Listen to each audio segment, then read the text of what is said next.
Hello everyone, welcome to our channel political IR mentor.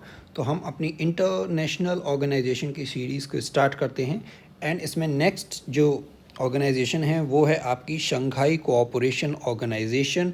This is very important for your exams like UGC NET, CUET PG, assistant professor, PGT and UPSC. So let's get started. So S C O क्या है, इस पहले तो इसकी full form आप याद रखिए, that is Shanghai cooperation organization. ये एक रीजनल इंटर गवर्नमेंटल ऑर्गेनाइजेशन है जिसकी शुरुआत हुई 2001 में। तो ये जो ईयर है ये भी आपसे एग्जाम में पूछा जाता है एंड इसका एम क्या है, to promote peace, security and economic cooperation in Eurasia. मतलब यूरोप और एशिया में पीस, सिक्योरिटी और इकोनॉमिक कोऑपरेशन को प्रमोट करना, ये इसका एम है। एंड इसका हेडक्वार्टर कहाँ है? इसका हेडक्वार्टर है बीजिंग, चाइना में। तो ये फैक्ट भी आपसे एग्जाम में पूछा जाता है। एंड इस जो एशिया का मैप है इसमें आप देख सकते हैं, इसके मेंबर्स की बात करें तो आप देखिए ये कैसे इवॉल्व हुआ, पहले ये देखते हैं। तो 1996 की बात करें, आप सभी जानते हैं कि 1991 में यूएसएसआर का डिसइंटीग्रेशन हुआ था, अलग अलग कंट्रीज़ बनती हैं। तो 1996 में ये जो बॉर्डर डीलिमिटेशन एंड इससे रिलेटेड एक ऑर्गेनाइजेशन बनती है जिसे कह लीजिए शंघाई 5। तो हाँ, डीमार्केशन एंड डीमिलिटराइजेशन टॉक्स की सीरीज़ से बनती है ये। और इसमें 4 जो हैं वो फॉर्मर यूएसएसआर के रिपब्लिक्स थे और चाइना था। तो वो कौन से थे यूएसएसआर के republics? Farmer Kazakhstan, Kyrgyzstan, Russia and Tajikistan, और एक आपका चाइना। तो चाइना एंड रशिया मेन थे एंड 2 ये सेंट्रल एशियन कंट्रीज़ थी। ये किसके मेंबर्स थे? शंघाई 5 के। बट फिर क्या होता है, 2001 में इसमें उज़्बेकिस्तान जुड़ जाता है और ये एससीओ बन जाता है, या शंघाई 5 से कह लीजिए आप शंघाई 6 हो जाता है। सेंट्रल एशियन कंट्रीज़ अगर आप देखें तो ये Kazakhstan, Kyrgyzstan, Uzbekistan, Turkmenistan, Tajikistan, इन 5 कंट्रीज़ में आप देखिए तो 4 तो इसके मेंबर हो गए, लेकिन जो तुर्कमेनिस्तान है उसमें आप कंफ्यूज ना हो, वो इसका जो मेंबर है वो अभी तक नहीं बना है। 2001 में शंघाई जो चाइना के अंदर जगह है वहाँ पे एक एनुअल समिट होती है जब उज़्बेकिस्तान इसको ज्वाइन कर लेता है और इसकी जो मैकेनिज़्म है वो शंघाई 5 से शंघाई 6 हो जाती है। तो जून 2001 में आपका एससीओ बन जाता है। फिर 2002 में, ये 2002 होगा, 2002 में एससीओ का चार्टर साइन होता है। कहाँ पर? सेंट पीटर्सबर्ग, रशिया में। अगर स्टेटमेंट बेस्ड क्वेश्चन आ जाता है तो ये इन्फॉर्मेशन भी आपके लिए हेल्पफुल रहेगी कि एससीओ का चार्टर कब साइन हुआ? 2002 में। कहाँ पर? रशिया में। एंड अगर ये पूछ लिया जाए इट केम इनटू फोर्स, लागू कब से हुआ, तो ये चार्टर लागू हुआ 2003 से। एंड क्या कंडीशंस थी कि आगे अगर कोई भी एससीओ को ज्वाइन करता है तो उसको भी एससीओ का चार्टर जो है वो साइन करना पड़ेगा एंड इसी के हिसाब से चलना पड़ेगा। फिर 2005 में क्या होता है, एक समिट होती है अस्ताना के अंदर। अस्ताना कहाँ है? कजाकिस्तान के अंदर। उस समिट में India along with Pakistan, Iran and Mongolia, तो ये 4 देश जो हैं वो इस समिट को सबसे पहली बार अटेंड करते हैं 2005 में। तो ये जो पूरा सीक्वेंस है इसको आप समझिए। तो ठीक है, और फाइनली इंडिया और पाकिस्तान जो है वो इसमें 2017 में मेंबर बन जाते हैं। ठीक है, तो 1 2 3 4 5 6 मेंबर हो गए। 5 तो इसके स्टार्टिंग में थे 1996 में, 2001 में 6 हो जाते हैं, फिर 2017 में 2 जुड़ जाते हैं, इंडिया एंड पाकिस्तान। 2023 में आपका 9th कंट्री जुड़ जाता है जो कि है ईरान।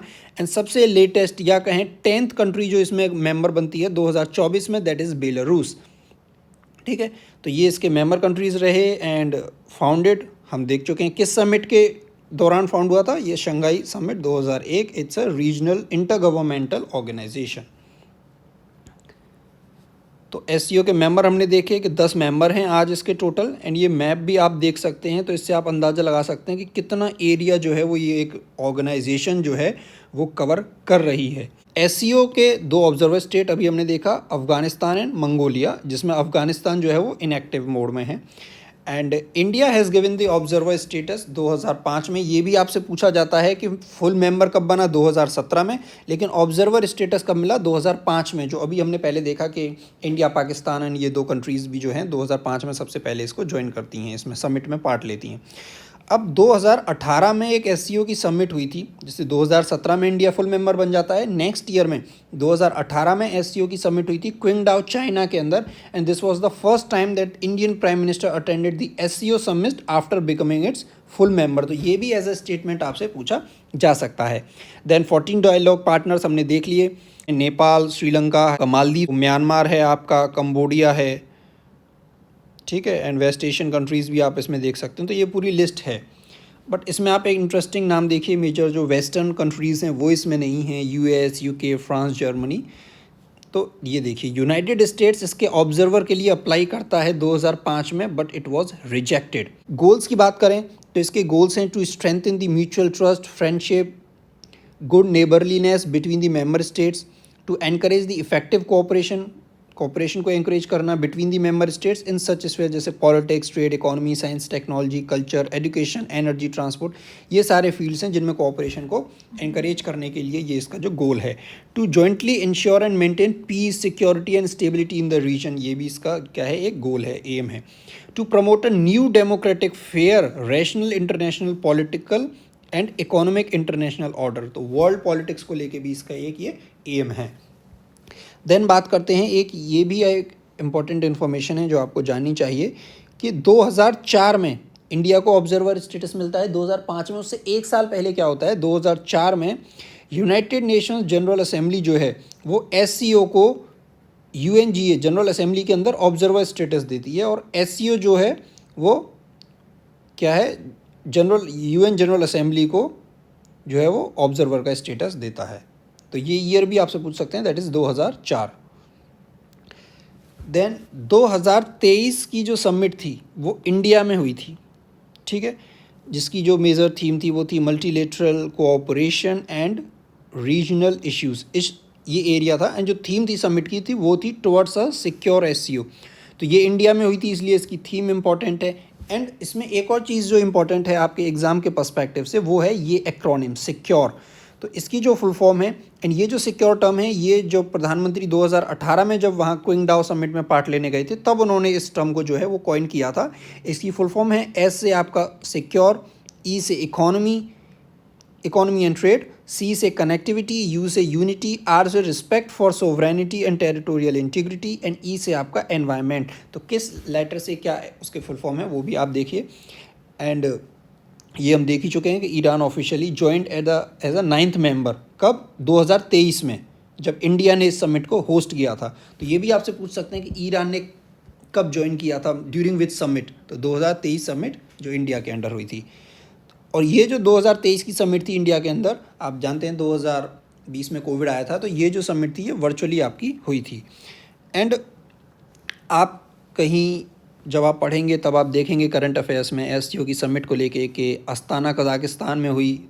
ये समिट आपकी 2024 में हुई, ये 2023 में हुई। लेकिन 2024 में आप एक और समिट देखेंगे जो भी रिसेंटली पाकिस्तान में हुई थी, ठीक है, जिसकी जो मेजर थीम थी वो थी रीजनल सिक्योरिटी को, इकोनॉमिक कोऑपरेशन, कॉम्बैटिंग टेररिज्म, इस पर फोकस करके ये ऑर्गेनाइज की गई थी। तो इसमें क्या कन्फ्यूजन है वो भी आगे आपका क्लियर हो जाएगा। तो देखिए इसके अंदर क्या है, दो तरह की समिट होती हैं, head of the state and head of the government. अब हेड ऑफ द स्टेट क्या है, हेड ऑफ द गवर्नमेंट क्या है, ये हम पहले देख लेते हैं। तो एससीओ का जो गवर्नेंस का स्ट्रक्चर है, इसमें आपकी एक दो बॉडी होती है, वो होती है हेड ऑफ स्टेट काउंसिल, ठीक है, यही इसकी सुप्रीम डिसीजन मेकिंग बॉडी होती है जो हर साल मिलती है। उसके बाद दूसरे नंबर पर आती है head of government council. It focuses on economic cooperation and approves the organisations budget. और एक इसकी पार्ट है इस ऑर्गेनाइजेशन का, रेट्स, इसकी फुल फॉर्म भी पूछी जाती है, ये क्या है, ये कब बना, इसका हेडक्वार्टर कहाँ है, वो हम आगे डिस्कस करेंगे। That is regional anti terrorist structure. इसमें भी आप जो हैं देख सकते हैं एससीओ का जो स्ट्रक्चर है, Shanghai cooperation organization operates under a well defined institutional structure. तो इसकी जो सुप्रीम डिसीजन मेकिंग बॉडी है, ये आपसे पूछ सकते हैं, जिसमें आप कंफ्यूज हो सकते हैं बिटवीन हेड ऑफ स्टेट और हेड ऑफ गवर्नमेंट। तो सुप्रीम डिसीजन मेकिंग बॉडी अगर आपसे पूछा जाए तो इसका आंसर होगा head of states, which meets annually to deliberate on key objectives and long term strategies. और इसको सपोर्ट करती है council of heads of government, ये भी हर साल लगभग मिलती है, और इसका फोकस होता है economic cooperation, development strategies and budgetary matters. And beyond these two primary councils, इन ये जो दो प्राइमरी मुख्य काउंसिल्स हैं, इनके अलावा भी एससीओ के अंदर स्पेशलाइज्ड काउंसिल्स हैं, मैकेनिज्म हैं अलग अलग एरियाज पर फोकस के लिए, चाहे वो रीजनल सिक्योरिटी हो, टेक्नोलॉजिकल कोऑपरेशन हो या एनवायरमेंटल प्रोटेक्शन हो। इस ऑर्गेनाइजेशन की दो परमानेंट बॉडीज़ हैं, एक तो इसका खुद का सेक्रेटेरिएट, से सेक्रेटेरिएट कहाँ है, ये बीजिंग में है, ये आपसे पूछा जाता है एग्ज़ाम में। एंड रेड्स का सेक्रेटेरिएट ये आपका बीजिंग में नहीं है, इसका जो हेडक्वार्टर है रेड्स का रीजनल एंटी टेररिस्ट स्ट्रक्चर का, ये ताशकंद उज़्बेकिस्तान में है। ये भी दोनों फैक्ट आपके लिए एग्ज़ाम के लिए बहुत इंपॉर्टेंट हैं। And RATS focuses on intelligence sharing and counter terrorism efforts. India के अंदर जो अगर इसकी सुप्रीम जो बॉडी है हेड ऑफ स्टेट, अगर उसकी समिट देखी जाए तो इंडिया ने एक ही बार करी है, सबसे पहले 2023 में, एंड वीडियो कॉन्फ्रेंसिंग के थ्रू हुई है। एंड इस साल जो कजाकिस्तान में हुई थी वो हुई थी। लेकिन अभी जो पाकिस्तान में हुई है अक्टूबर 2024 में, वो आपकी हेड ऑफ द गवर्नमेंट वाली थी। एंड इसको इंडिया 2020 में भी इसको होस्ट कर चुका है, तब भी ये वर्चुअली मोड में की गई थी। ठीक है, तो आई होप ये कन्फ्यूजन आपका दूर हो गया हो कि 2024 में कैसे एससीओ की 2 समिट हुई। एक हेड ऑफ द स्टेट थी, एक head of the government. Main जो है वो हेड ऑफ द स्टेट की है, जो कहाँ हुई थी, अस्ताना में। SCO collaborates with prominent international and regional organisations including, तो यूएन के साथ भी कोऑपरेट करता है, कॉमनवेल्थ ऑफ इंडिपेंडेंट स्टेट्स इसके साथ भी कोऑपरेट करता है, आसियान के साथ भी कोऑपरेट करता है। एंड ये जो है कॉमनवेल्थ ऑफ इंडिपेंडेंट स्टेट्स, इस वीडियो में जब लास्ट में हम प्रीवियस ईयर क्वेश्चंस डिस्कस करेंगे जो एससीओ रिलेटेड आए हैं, तब आप वहाँ देखेंगे कि ये क्या ऑर्गेनाइजेशन है, कब इसकी शुरुआत हुई, क्योंकि ये भी आपके एग्जाम के लिए इंपॉर्टेंट है। एंड डिसीजन मेकिंग जो है, decision making with in the SCO is based on consensus, तो ये भी आपसे एज ए स्टेटमेंट के फॉर्म में पूछा जा सकता है। मतलब कि जितनी भी मेंबर स्टेट हैं, they all must agree to pass any resolution. While consensus is required, the organization's strategic direction, जो स्ट्रेटेजिक डायरेक्शन है कि किस दिशा में इस ऑर्गेनाइजेशन को ले जाना है, ये लार्जली इन्फ्लुएंस होता है जो मेजर कंट्रीज़ हैं इसमें, रशिया एंड चाइना, जो इसके फाउंडिंग मेंबर्स भी रहे हैं। They view SCO as a platform for non western geopolitical alignment, तो ये दोनों कंट्रीज़ क्या हैं, एससीओ को एक नॉन वेस्टर्न जियोपॉलिटिकल अलाइनमेंट के रूप में देखती हैं। एंड दिस वॉज एविडेंट, तो इसका ठोस कारण आपसे पूछा जाए कि ऐसा क्यों लगता है आपको, ऐसा इसलिए लगता है कि जब यूनाइटेड स्टेट 2005 में अप्लाई करता है ऑब्जर्वर स्टेटस के लिए, तो उसको डिनाई कर दिया जाता है, विच अंडरस्कोर्स द एससीओज intent to preserve independence from western influence. Language की बात करें, ये भी एग्जाम की पर्सपेक्टिव से आपके लिए बहुत इंपॉर्टेंट है कि एससीओ की 2 ऑफिशियल लैंग्वेजेस हैं, रशियन एंड चाइनीज़। इंग्लिश नहीं है, आपसे ऑप्शन हो सकता है एक इंग्लिश का हो, तो आप कंफ्यूज ना हो। स्ट्रक्चर की हम बात ऑलरेडी कर चुके हैं। सुप्रीम डिसीजन मेकिंग बॉडी क्या है, council of head of states, तो ये आपका बार बार क्या है, रिवाइज भी हो रहा है। इसकी 2 बॉडीज़ हैं, स्टैंडिंग बॉडीज़ या परमानेंट बॉडीज़, एक सेक्रेटेरिएट जो बीजिंग में है, and executive committee of RATS जिसका हेडक्वार्टर कहाँ है, ताशकंद में। ठीक है, इस मैप से भी आप देख सकते हैं इसकी जो जियो पॉलिटिकल इम्पोर्टेंस है, जियो स्ट्रैटेजिक इम्पोर्टेंस, किन किन एरियाज़ में ये। एंड देखी जाए तो जैसे रशिया है, Russia is a Eurasian country, उसका यूरोप में भी लाई करती है, एशिया में भी लाई करती है। बट एक टोटली यूरोपियन कंट्री कौन सी है जिसने इसको ज्वाइन किया है, एससीओ को, वो है इसका 10th मेंबर, जो अभी 2024 में ही जो जिसने ज्वाइन किया है, क्या है वो, बेलारूस। तो ये भी आपसे एग्ज़ाम में पूछा जा सकता है। ये भी आपके एग्ज़ाम के लिए इम्पॉर्टेंट एक टॉपिक है, शंघाई स्पिरिट। तो एससीओ जो है ये बात करता है शंघाई स्पिरिट की। ये क्या है कि इंटरनली मतलब विद इन द मेंबर, जो 10 मेंबर्स हैं इसके, तो ये क्या करेंगे, ये इट एससीओ अध्ययस ये इस चीज़ को रिस्पेक्ट करेंगे, आपके mutual trust, mutual benefit, equality, consultation, respect for diversity of civilization, but pursue of common development. And externally मतलब विद अदर ऑर्गेनाइजेशन, जो इनके डायलॉग पार्टनर्स हैं या जो अदर इंटर गवर्नमेंटल बॉडीज़ हैं, उनके साथ जब ये काम करते हैं, तो they talk about non alignment, non strategic, non targeting at other countries और regions and the principles of openness. ये नॉन टारगेटिंग की बात क्यों करते हैं, क्योंकि ये बोलते हैं कि जो वेस्टर्न ऑर्गेनाइजेशंस हैं ये टारगेट करती हैं अलग अलग रीजन्स को अपने इंटरेस्ट के हिसाब से, एंड ये इस ऑर्गेनाइजेशन को वेस्टर्न इन्फ्लुएंस से बचाना चाहते हैं। इसलिए इसमें कोई भी वेस्टर्न मेजर या इवन कोई भी वेस्टर्न कंट्रीज इसका पार्ट आपको नहीं मिलेगी, ना ही इवन डायलॉग पार्टनर भी नहीं मिलेगा। लेकिन सऊदी अरेबिया जो एक यूएस ट्रेडिशनल यूएस अलाय है, वो इस ब्लॉक में 2023 में जुड़ता है। ठीक है, कुछ ये आपके एग्जाम ओरिएंटेड फैक्ट्स रहे जो फ्रीक्वेंटली एग्जाम में पूछे जाते हैं। अब इसके सेक्रेटरी जनरल, एक तो इंडिया इसका पार्ट है, इसलिए भी ये इंपॉर्टेंट हो जाता है। मेनली जो रीजनल ऑर्गेनाइजेशंस हैं, इनके जो हेड हैं या सेक्रेटरी जनरल हैं, वो एग्ज़ाम में आपसे पूछ लिए जाते हैं। तो एक तो सिर्फ आप ये नाम एक याद रखिए, तो इसके प्रेजेंट में है ये आपके नुरलैन येरमेकेबएव, प्रोनाउंसिएशन हो सकता है गलत हो। इसमें इंपॉर्टेंट क्या है, जैसे इसमें एक तो है जनरल सेक्रेटरी एंड 1 2 3 4 5, तो 5 हैं इसमें क्या, डेप्यूटी सेक्रेटरी जनरल। तो ये पांचों इंपॉर्टेंट नहीं है, एक तो ये आप याद रखिए 5 हैं डेप्यूटी सेक्रेटरी जनरल। इसमें जो इंपॉर्टेंट हैं वो है ये वाला नाम, क्योंकि ये क्या है, इंडिया के हैं, श्री जनेश कैन। ठीक है, अब एससीओ के अंदर ये तो रहे, इसके सेक्रेटेरिएट के अंदर जो secretary general and deputy secretary general हैं। अब एससीओ के जितने भी मेंबर्स हैं वो सब एससीओ के अंदर अपने अपने परमानेंट रिप्रेजेंटेटिव्स को भेजते हैं, जैसे यूएन के अंदर होते हैं परमानेंट रिप्रेजेंटेटिव्स। तो एससीओ के अंदर इंडिया का प्रेजेंट रिप्रेजेंटेटिव कौन है, वो है एंजेलिन प्रेमलता। अब एससीओ के जैसे अभी यूजीसी नेट के एग्ज़ाम में आपने देखा कि सार्क के ईयर्स आपसे पूछ लिए गए, तो इसके अब सारे ईयर्स तो आप याद नहीं रख सकते, बट सिर्फ ये 3 मेजर ईयर्स हैं जो आप देख लीजिए। एक तो 2025 का, इस साल का, क्योंकि ये इंपॉर्टेंट हो जाता है, वो है सस्टेनेबल डेवलपमेंट को, SCO year of sustainable development. And 2024 में आपका था SCO year of ecology, and 2023 में था आपका एससीओ ईयर ऑफ टूरिज्म। एक इंटरेस्टिंग क्वेश्चन जो एग्जाम में पूछ लिया जाता है वो है कि एससीओ की first cultural and tourism capital कौन सी थी, तो वो थी वाराणसी, जो कब अनाउंस हुई थी, जुलाई 2022। ये इसके कुछ की इनिशिएटिव्स हैं एससीओ के, जैसे सिक्योरिटी कोऑपरेशन, जैसे रेड्स की बात करें तो ये इसकी रिमार्केबल अचीवमेंट्स हैं फ्रॉम 2011 से 2015 के बीच में। And in addition to counterterrorism, SCO also promotes the economic development and cultural exchanges to prevent radicalization. It also contributes to global anti-narcotic efforts, accounting to 14% of drug seizures worldwide between 2012 से 2017 के बीच में जो भी world wide drugs को seize किया गया था उसमें 14% SCO ने किया था।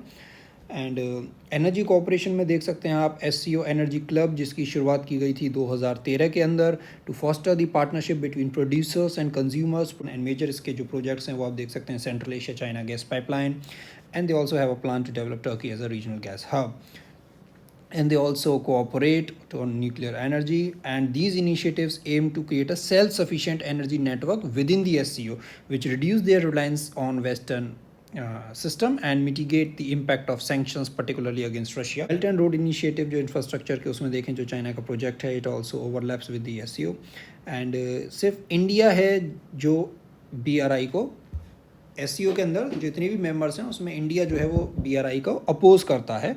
एंड जो BRI के प्रोजेक्ट आप देख सकते हैं, चाइना पाकिस्तान इकोनॉमिक कॉरिडोर, इसी को लेके पर्टिकुलरली इंडिया का ऑब्जेक्शन है कि it passes through the Indian territory. And Astana, वो इंटरनेशनल फाइनेंशियल सेंटर जो कजाकिस्तान में है, ये एक BRI का प्रोजेक्ट है। China, Kyrgyzstan, Uzbekistan railway project, and these project also aligning with SCO's goal of regional integration and also highlights the geopolitical tensions.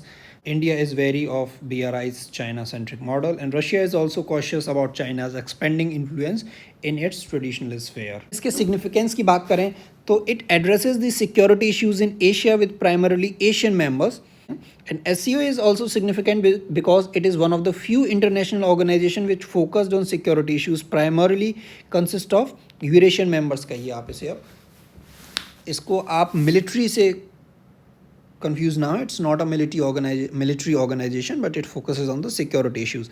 And Russia China जो हमने पहले भी डिस्कस किया, इनको एक अल्टरनेटिव की तरह देखते हैं वेस्टर्न इंटरनेशनल ऑर्डर के लिए।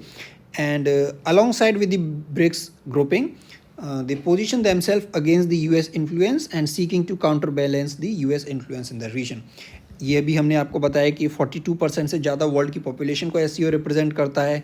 एंड इसकी मेंबर कंट्रीज़ ये है 2023 या 2024 के डेटा के अकॉर्डिंग कि ग्लोबल GDP में इसका जो SCO की कंट्रीज़ की जो GDP है वो आपकी 23 ट्रिलियन US डॉलर से ज़्यादा है। ये रहा आपका 2024 के अकॉर्डिंग। कंबाइंड जो नॉमिनल GDP थी वो 23%, और परचेजिंग पावर पैरिटी के टर्म्स में अगर देखें तो वर्ल्ड की टोटल की 36%, 36% GDP जो है वो SCO कंट्रीब्यूट करता है। And it is also seen as counterweight to the NATO। And जो SCO है इसकी एक और क्या सिग्निफिकेंस है कि इसका जो स्ट्रेटेजिकली इंपॉर्टेंट रोल है एशिया के अंदर due to its geographical significance which enables it to control the Central Asia and limit the American influence in the reason.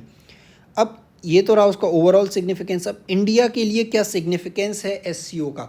एक तो इंटरनेशनल रिलेशंस के अंदर it's always better to be on the table. We know that ये China centric या China led या China driven कह लीजिए, China के द्वारा शुरू किया हुआ एक ऑर्गेनाइजेशन था, but still it's has some significance for India. One is regional security. The SCO serves as a platform for addressing security concerns, including terrorism, separatism, extremism, which are critical issues for India. And then economic cooperation के लिए हम इसके through जो central Asian countries हैं उसके साथ भी trade को जो है वो प्रमोट कर सकते हैं. जियो पॉलिटिकल इन्फ्लुएंस, इंडिया की जो मेंबरशिप है एससीओ में, it helps enhance its influence in the Central Asia, and it also counterbalances the presence of China and Pakistan in the region. Challenges की बात करें तो चाइना पाकिस्तान एक्सिस एक चैलेंज है. जो स्ट्रॉन्ग पार्टनरशिप है चाइना एंड पाकिस्तान की इस ऑर्गेनाइजेशन के अंदर, it complicates the India's strategic positioning. And geo political tensions जो हैं, बॉर्डर डिस्प्यूट्स हैं कंट्रीज़ के, लाइक इंडिया पाकिस्तान का है एंड चाइना का भी है अलग अलग कंट्रीज़ के साथ, तो ये भी एक इसका इश्यू है. And focus on security over economic development, क्योंकि इसमें एक लिमिटेड इकोनॉमिक इंटीग्रेशन देखा गया है कि जो एससीओ का प्राइमरी फोकस है वो सिक्योरिटी इश्यूज़ को रहा है. It sometimes overshadow, economic and development की बात तो करता है बट मेन फोकस किस पर चला जाता है, सिक्योरिटी इश्यूज़ पर चला जाता है. ठीक है. And again challenges and criticism, एक तो लिमिटेड इकोनॉमिक कोऑपरेशन है, लेकिन जैसे चाइना प्रपोज करता है SCO development fund of free trade zone, जिसे रशिया मना कर देता है. क्यों? उसे डर है कि कहीं चाइना का इस रीजन में फाइनेंशियल डोमिनेंस ना बढ़ जाए. And although economic cooperation at the organization level पे तो लिमिटेड है, लेकिन कंट्रीज़ के अंदर जो बायलेटरल ट्रेड है, द्विपक्षीय व्यापार है, वो अभी भी स्ट्रॉन्ग है. एक चैलेंजेस या जो क्रिटिसिज्म है वो है अफ़गानिस्तान में इंस्टेबिलिटी, क्योंकि अफ़गानिस्तान क्या है, इसका ऑब्जर्वर स्टेट है. तो अफ़गानिस्तान जो है वो 6 एससीओ मेंबर स्टेट्स के साथ अपना बॉर्डर जो है वो टच करता है, तो वहाँ की जो स्टेबिलिटी है वो भी क्रूशियल हो जाती है इस ऑर्गेनाइजेशन के लिए. एंड 2001 से Afghanistan has been viewed by SCO members as a source of terrorism and extremism. And जो की डेवलपमेंट्स हैं, जैसे 2005 के अंदर एससीओ अफ़गानिस्तान कॉन्टैक्ट ग्रुप की शुरुआत की गई थी. 2012 के अंदर अफ़गानिस्तान को ऑब्जर्वर स्टेटस मिला था. 2021 में जब तालिबान फिर से वापस पावर में आ जाता है with the withdrawal of US forces, so no SCO member has officially recognized the Taliban regime as of जून 2024 तक किसी ने भी तालिबान regime को ऑफिशियली रिकॉग्नाइज नहीं किया था. एंड इंटरनल डिविजन्स भी हैं, ठीक है, इस ऑर्गेनाइजेशन के अंदर. एंड एक आपका जो इस ऑर्गेनाइजेशन से रिलेटेड इसका अथॉरिटेरियन परसेप्शन जो है, जैसे कुछ स्कॉलर्स जो हैं वो इसको क्रिटिसाइज करते हैं as a club of authoritarian regimes because of China and Russia. ठीक है, जो चाइना की असर्टिवनेस है particularly in South China Sea and with Taiwan, and Russia का जो रिसेंट वॉर है विद यूक्रेन. लेकिन इंडिया जब इसमें इंक्लूज हो जाता है तो ये एससीओ के अंदर इंडिया की सिग्निफिकेंस को दर्शाता है कि इंडिया जो कि एक कह लीजिए सबसे बड़ी डेमोक्रेसी है, उसका जो इंक्लूजन है वो इसकी ये जो अथॉरिटेरियन रिजीम्स वाला जो इनकी जो परसेप्शन है उसको क्या है, काउंटर बैलेंस कर देता है. इंक्लूजन आप देख सकते हैं, एससीओ इज एक इमर्जिंग रीजनल फोर्स है with growing global significance, and India sees strategic and economic benefits in active participation. जैसा हमने बोला कि it's always better to be on the table, and future depends on resolving internal friction and enhancing cooperation. अब हम बात करते हैं जो पिछले सालों में यूजीसी नेट के एग्जाम में क्वेश्चन आए हैं. पहला क्वेश्चन है आपका 2018 का कि इंडिया की link west policy is an attempt to reconnect the western world. तो नहीं, ये वेस्टर्न वर्ल्ड को नहीं, वेस्ट एशिया को लेके था, तो आपका ए ऑप्शन गलत हो जाता है. तो ये 2 ऑप्शन तो गए आपके. Project Mausam is an Indian initiative for maritime cooperation in Indian Ocean region, ये सही है 2015 का. Operation Rahat was conducted by India to rescue Indians from Libya, ये भी गलत है, लिबिया में नहीं था ये, आई थिंक येमेन से रिलेटेड है. एंड सी भी आपका गलत हो जाता है, तो B D fourth is the right answer. India has become a member of SCO in 2000, year नहीं पूछा था बट हाँ इसका मेंबर है. ये आप देख सकते हैं. ऑपरेशन राहत यमन से रिलेटेड है 2015 में, एंड ये जो लिंक वेस्ट पॉलिसी है ये वेस्ट एशिया को लेके है. ठीक है. एक 2023 में आपका क्वेश्चन था जहां SCO, brick, ASEAN and EEC, European economic council, इनके एस्टेब्लिशमेंट ईयर पूछे थे. तो आप सभी जानते हैं एससीओ को हम 2001 से मैच कर दीजिए, उसी से आपका जो क्वेश्चन है ये सॉल्व हो जाएगा. ये दिसंबर 2023 में आया था कि ए का 4, बाकी आप देख सकते हैं बी का 2, ब्रिक्स का 2006. आप इस चैनल को सब्सक्राइब करना ना भूलें, क्योंकि नेक्स्ट एक वीडियो में हम ब्रिक को भी, जैसे एससीओ और आसियान और सार्क को हम ऑलरेडी कवर कर चुके हैं, नेक्स्ट वीडियो में हम ब्रिक को भी कवर करेंगे, ब्रिक्स को. एंड सी का 1 आसियान 1967 एंड ईईसी आपका 1957. ओके.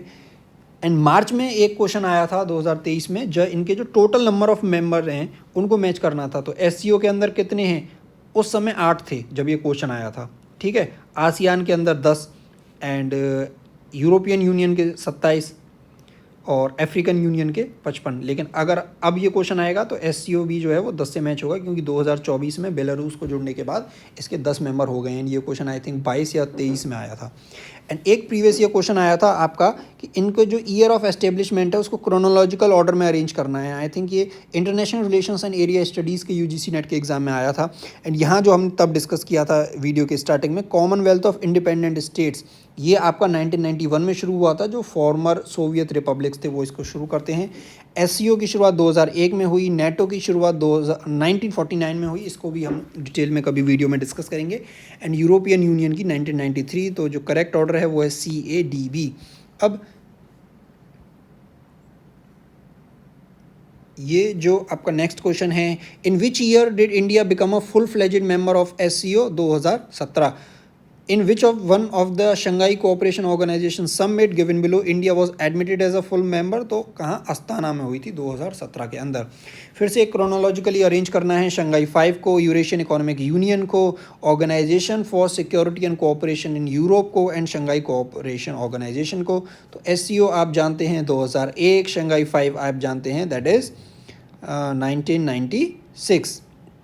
बाकी आप देखिए यूरेशियन इकोनॉमिक यूनियन 2014 में स्टार्ट हुई है। इसमें जो 5 जो सोवियत स्टेट्स थी पहले, उसके डिसइंटीग्रेशन के बाद जो 5 कंट्रीज़ थी, Russia, Belarus, Armenia, Kazakhstan, Kyrgyzstan, ये इसका पार्ट है यूरेशियन इकोनॉमिक यूनियन का।